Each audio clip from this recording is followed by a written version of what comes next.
Week 8 was a measuring stick game for the Cowboys, and unfortunately, came up a little bit short. We'll dive into it next.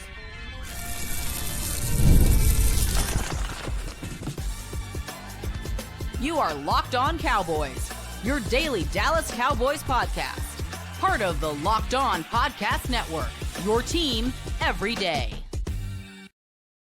Welcome back to the Locked On Cowboys podcast, part of the Locked On Podcast Network, your team every day. We'd like to thank you for making us your first listen of the day.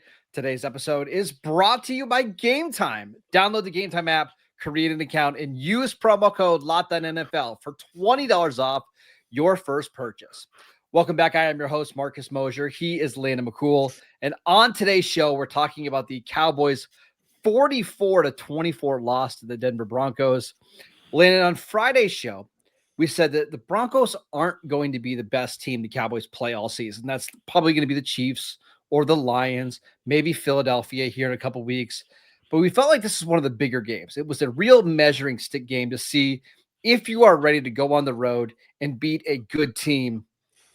Unfortunately, I think we got some bad answers about this Cowboys team.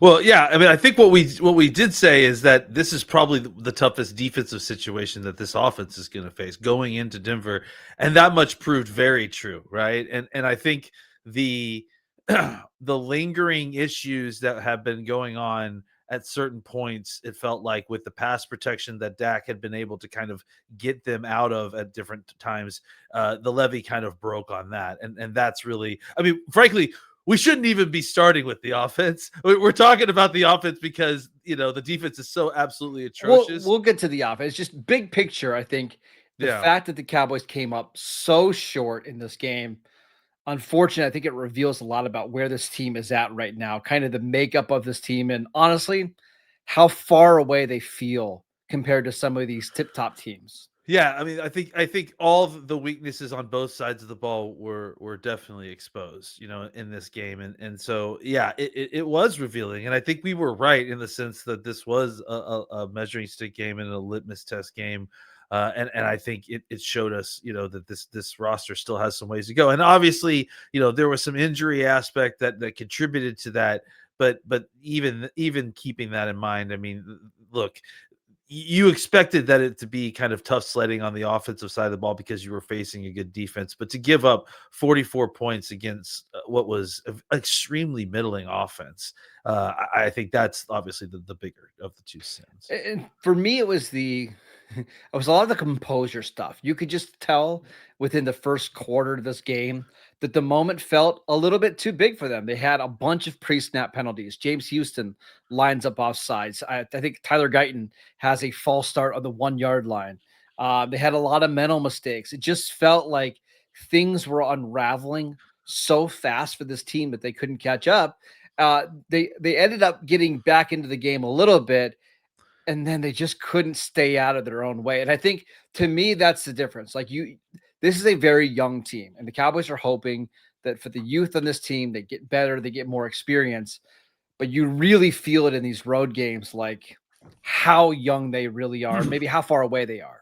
Well, I mean, the Guyton penalty to me was on Hoffman, and they just called it incorrectly because Hoffman didn't snap it. And I bring that up because Hoffman also had another penalty earlier in the game. Yep. So specifically, it felt like Hoffman was having a hard time controlling the situation at certain points. He could have easily been called for a personal foul even later when he was kind of fighting with guys, which, you know, is kind of Hoffman, but still. It's become a point where, you know, that's a problem. So maybe hopefully the return of Cooper Beebe will help solve some of that. But you're right. Like, I mean, ultimately it wasn't just Hoffman that was having problems. I mean, CeeDee Lamb couldn't line up correctly and got a penalty in the red zone, if I'm not mistaken, with the illegal formation. You know, I mean, and then obviously the defensive guys, you know, and including Sam Williams, who just did the most Sam Williams thing ever, making a play in the goal line for a tackle for loss, turning around and then getting a personal foul penalty, and then you know, getting a first down, which somehow or no, it was on the touchdown. It was, you know, gave them the opportunity somehow, to go for two, which somehow actually worked in our favor. But you know, look, I mean, at the end of the day, your luck runs out with that stuff, and I think you're right that undisciplined play was a huge portion of not the biggest portion, but a huge portion of why the Cowboys lost this game.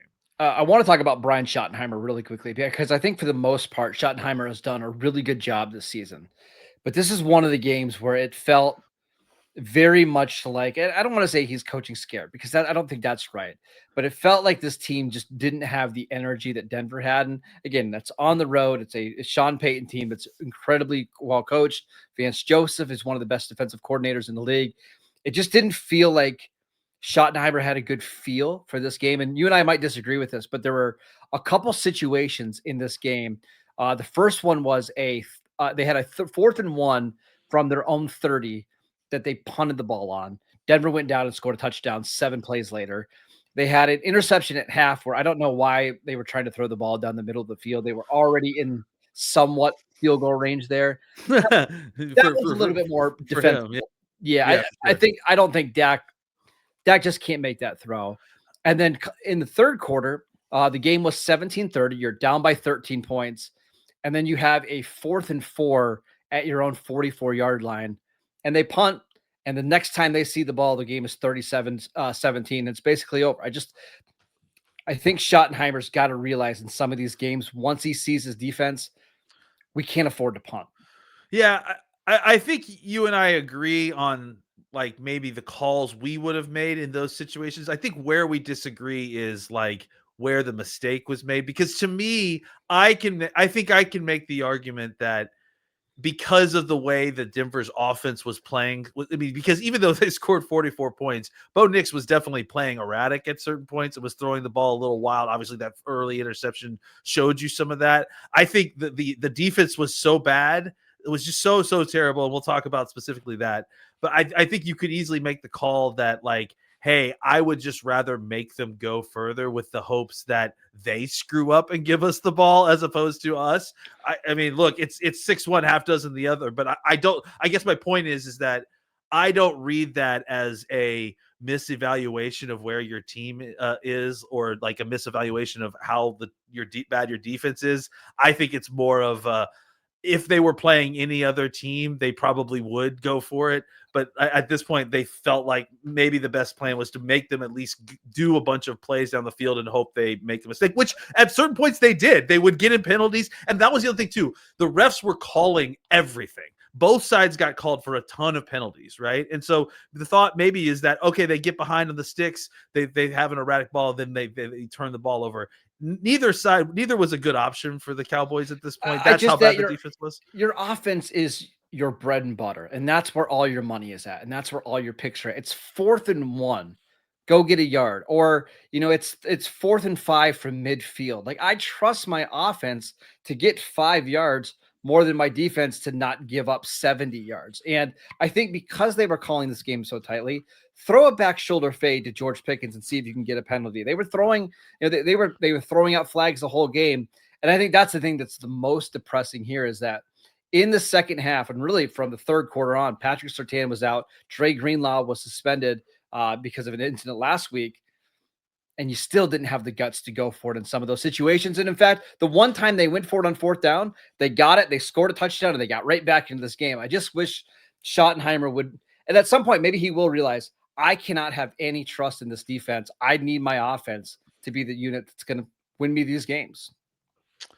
Yeah, I mean, like I said, I don't think you and I disagree with that overall point. I think we disagree about why he made those calls and whether that was a read about his team. I think, again, the Denver Broncos had dominated the line of scrimmage and was one of the few teams that is interiorly had dominated the line of scrimmage since Tyler Booker's been back. I can understand why. I mean, they had several tries on the goal line to get in that didn't go as well. But so I could see why he made that call. But at the same time, I'm not defending it. I would have made the same call as you, but I could at least make the argument as to why he did it. And I understand it at least. Well, and honestly, that first drive of the game, after the Cowboys got the interception, they had 2nd and goal from the 1-yard line. And they went passing play to George Pickens, whatever. They had on 3rd down, they had the false start.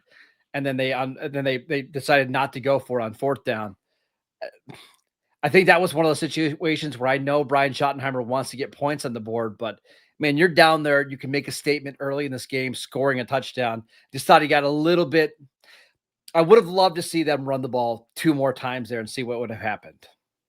Yeah, and I honestly wonder whether like the way the game was being officiated affected the way that Shotty was calling, because Maybe. it did feel like that. But and again, not making an excuse, but I'm wondering if that isn't a factor that as to why he made some of these calls that he did. All right, let's talk about the Cowboys defense because it's not great. Yeah, we do. 44 points. Is there any hope for this defense, or is it a complete lost cause? We will get to that next. This episode is brought to you by Prize Picks. You and I make decisions every day, but on Prize Picks, being right can get you paid. Don't miss any of the excitement this sports season, whether you're following the NFL, the NBA, or both. There is no better time to jump in on the action. And if you haven't tried Prize Picks yet, it's the simplest way to play. You just pick more or less on at least 2 player stats, and if you get them right, you win. It takes less than 60 seconds to make your lineup, and you can play anywhere that Prize Picks operates, including California, Texas, and Georgia. I love that you can pick some other players to root for besides maybe players on your favorite team right now. Plus, if one of your players leaves early with an injury, the injury reboot saves your lineup from a loss. So download the Prize Picks app today. Use promo code LOCKEDONNFL to get $50 in lineups after you play your first $5 lineup. That is promo code LOCKEDONNFL for $50 in lineups after you play your first $5 lineup. Prize Picks, it's good to be right. This episode is brought to you by Rougia. Let's be real. Making excuses doesn't solve anything. We've all heard them before. It's just stress. You're tired, or it happens to everyone sometimes. But when it comes to performance, sometimes your body just needs a little extra support, and that's where Rougia comes in. Rougia.com offers fast-acting doctor-prescribed treatments for ED designed to help you stop making excuses and start making moves. If prescribed, your treatment ships discreetly straight to your door. The process is fast, simple, and private, and it's all handled by real doctors. It's about confidence, connection, and getting back to the moments that absolutely matter. So visit Rougiet.com/LOCKEDONNFL to get 15% off your first order. That is RUGIET.com/LOCKEDONNFL. And don't forget to use our promo code LOCKEDONNFL so they know that we sent you. Rougiet, stop making excuses and start making moves. Welcome back to the Locked On Cowboys podcast. We'd like to thank you for making us your first listen of the day. Landon, let's talk about the Cowboys defense in this one because we have to. It started out really well. They got an interception in the first drive, 426 yards allowed, 44 points. And Denver honestly let off the gas for like the last 7 minutes of this game. It could have been even worse. This is about as bad as I felt about their defense in a long time. Do you want to do the drive-by-drive breakdown, or should I release the crack? I got it right here. So it's interception, 5 plays, 74 yards, touchdown, 4 plays, 62 yards, touchdown, 3 plays, 2 yards, punt. That'll be the last. Right, got a punt. Yes. So again, I could have lived with that. The first 4 possessions, you get a punt and an interception. Fine, right? 6 plays, 65 yards, touchdown, 7 plays, 72 yards, touchdown, end of half, 5 plays, 22 yards, field goal, 12 plays, 84 yards, touchdown, 8 plays, 55 yards, touchdown. And at that point, the game was 44-17 with 7 minutes left in the fourth quarter. So I don't have the actually, yes, I do. Well, I don't have it in front of me, the total yards per play, but I do know that both of 7.5. Both of their starting running backs ended up carrying the ball at well above 6.5 yards a clip, and that Dobbins was at almost 7.5 yards a clip. Even there were times in the Cowboys defense where it was like they would get your hopes up a little bit, and then they were just, I'm talking about throughout the year, where you get to third down and they just can't defend the third down. But that's not what was happening here. Like every play, it felt like, except for like maybe 1 and 4, every play was a chunk play. You were seeing like 7 yards, 11 yards, 8 yards, 25 yards off the right end, right? Like 22 yards, 12-yard, and then like the throws down the field that were ended up being touchdowns. I think they had a 39-yard, and it just felt like it was just everybody was getting the ball. There was Bryant, it was Sutton, it was Franklin. They distributed the ball well. Everyone was open. Harvey, Dobbins. It was what we were afraid of. Like, it was a Sean Payton well-designed pass scheme, right? They attacked all areas of the field. They weren't afraid to throw it down the field at all. And everything was working for them. And the Cowboys just weren't providing any kind of resistance.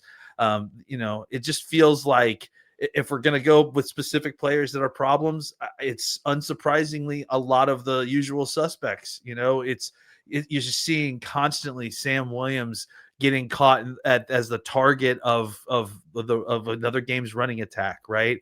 It just can't seem to get outside on these contained plays that he needs to get outside.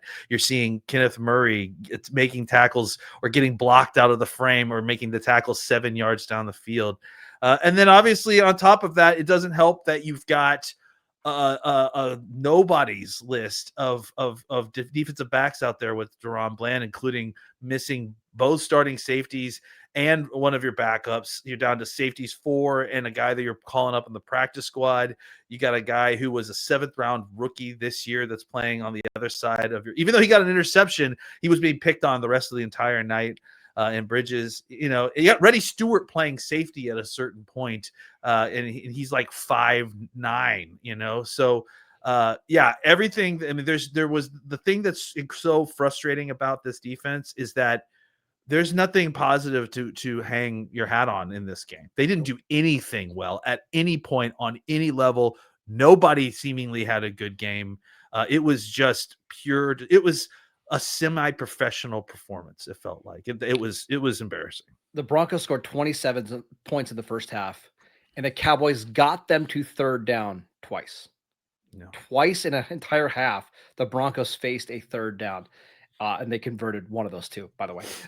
It's just a pitiful unit. And I know injuries are an issue. Like, they had several defensive backs out. We can go through the names: Malik Hooker, Trayvon Diggs, Donovan Wilson, Wanye Thomas, Savon Ravel, who's still not quite back yet, Josh Butler.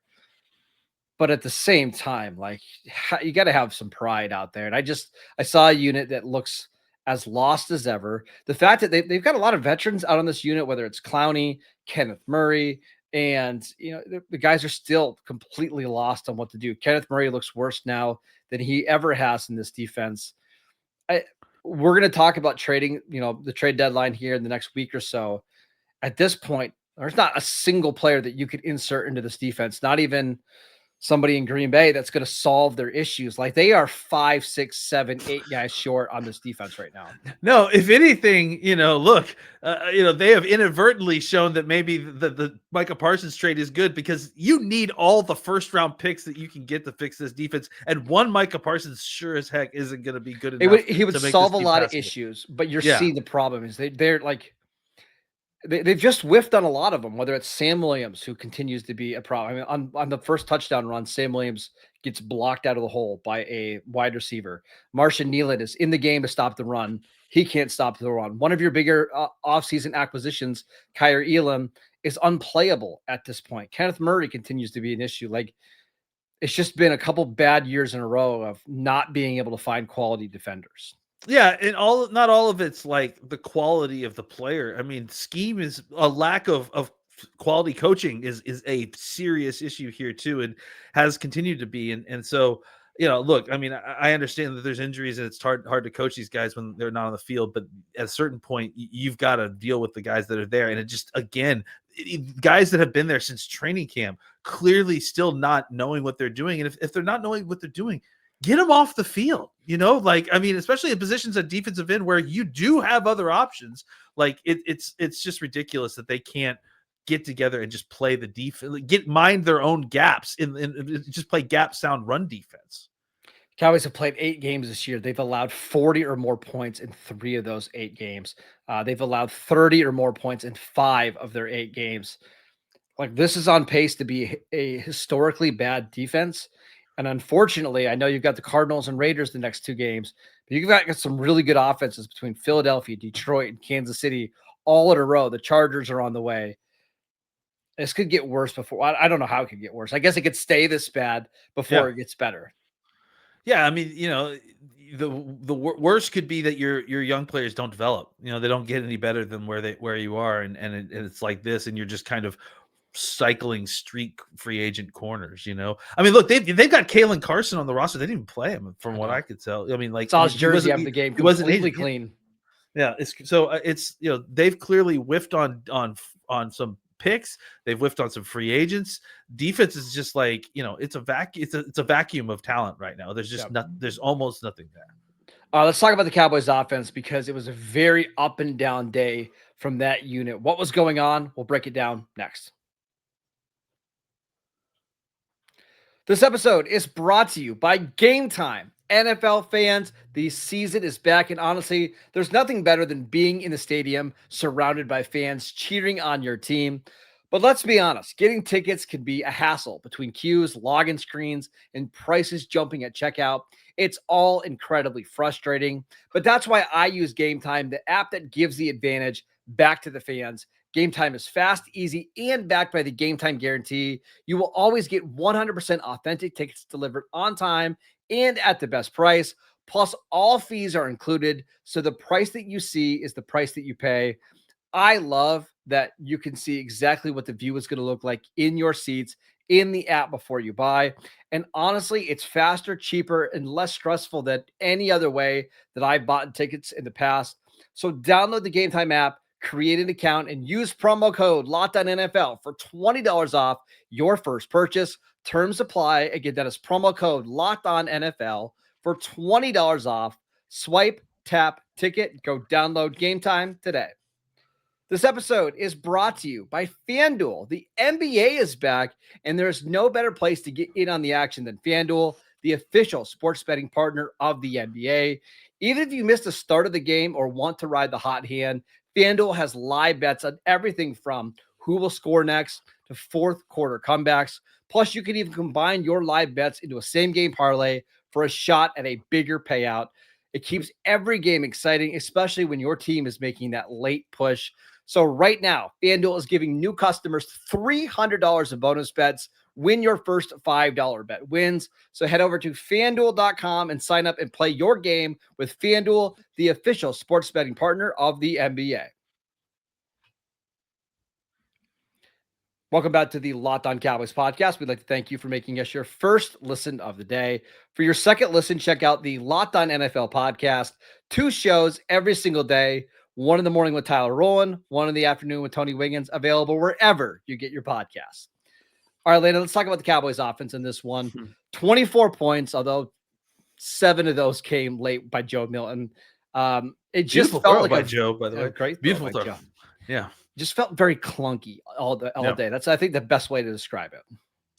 Yeah, and again, like, unfortunately, they kind of got forced into a negative game script pretty early, and considering who they were facing in this Denver defense, which is already on pace to be historically good in sacks this year, playing in Denver, it presented the Cowboys into a rough spot. They were also, again, in a situation where you have a ref group that's being very, very on top of it, let's say, with some of the whistle stuff. So the Cowboys having to block this incredible pass rush, they certainly got called for some holding, certainly got to put some compromising positions, and your tackles are just not that talented at pass protection where they can put up with 31 attempts in a non-balanced game script against the best pass rush in football and consistently protect the quarterback. And the passing game was kind of up and down because of that. I mean, Dak basically got hit on every single throw, that even the completions that he made. And then the run game was up and down, right? Especially early, it just wasn't very effective. They weren't able to get a lot of things going against this defensive line. You saw some improvement when Blue was able to get in there and kind of mix it up, and then he fumbles later, and so you feel less confident about it. Williams had an okay game. He ended up with 2 touchdowns, but overall, wasn't very efficient. There just wasn't anything that was kind of consistently keeping them going, and it was forcing Dak to get into that mode where he has to be the guy that gets it on 3rd and long, and that's what you saw seeing all the Pickens catches on the sidelines, and having to get to Lamb, and so it just became a situation where they were put into a lot of desperate situations and high leverage 3rd downs, and they were facing a heavy pass rush, and it's just a difficult way to live when you can't play balanced over a course of a game. I just want to say you're right about the pass rush. Like the tackles were struggling all day. But one of the things I would have loved to see from Brian Schottenheimer is this is an incredibly fast defense.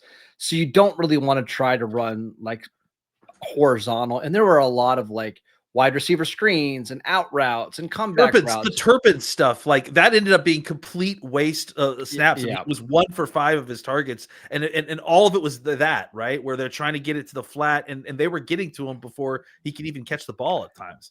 The best plays for the Cowboys offense in this game when they were throwing the ball down the field. And a lot of times it was coming on like max protect, or they were leaving a tight end in or a running back in. It's something I would like to see from this team further. Dak is not a throw the ball 40, 50 yards down the field, but he's really good on those over routes and those kind of things. And that's the way to beat Denver's by challenging their secondary 20, 30 yards down the middle of the field where there's just less commotion. I thought in this game, Shotty got a little bit too cute trying to show off some of the speed in this one. Well, and also they didn't work Ferguson at all. Like he had only 1 target, and that was the interception. And I look, we haven't seen the all 22. Maybe it was because they were covering Ferguson with guys like who was it? John A. Barron, maybe a little bit. Yeah, it was John A. Barron. Yeah, so maybe they were doing a lot more kind of defensive back underneath, like top and high and lowing him a little bit more. So we got to look at that on the tape. But it's like the fact that was taken away kind of gave Dak only high leverage options down the field in order to try to convert, which he managed to do on several of them, but it's not a great way to live and die ultimately. No, and just a very clunky game. This was not Dak's best game, and honestly, this is what we talked about on Friday. Like Dak has been so lights out the last 4 games that he was kind of due to have a stinker's too strong of a word, but just a less than superhuman game. And you saw it. Like if he doesn't play absolutely amazing A++ football, the Cowboys have a hard time even hanging in these games. Yeah, and he was against an opponent like this, where, like we said, one of the best pass rushing teams in football in Denver, which is already a difficult place to play. It was a very difficult task to ask Dak to do, regardless of having to also serve the master of carrying his defense, which was absolutely floundering. All right, that is it for today's show. We want to thank you for making Locked On Cowboys your first listen every single day. Check out the channel on YouTube. Download the podcast wherever you get your podcast. We are free and available on all platforms. He is Landon McCool. Follow him on Twitter at McCoolBCB. I'm at Marcus_Mosher, and we will see you right back here tomorrow.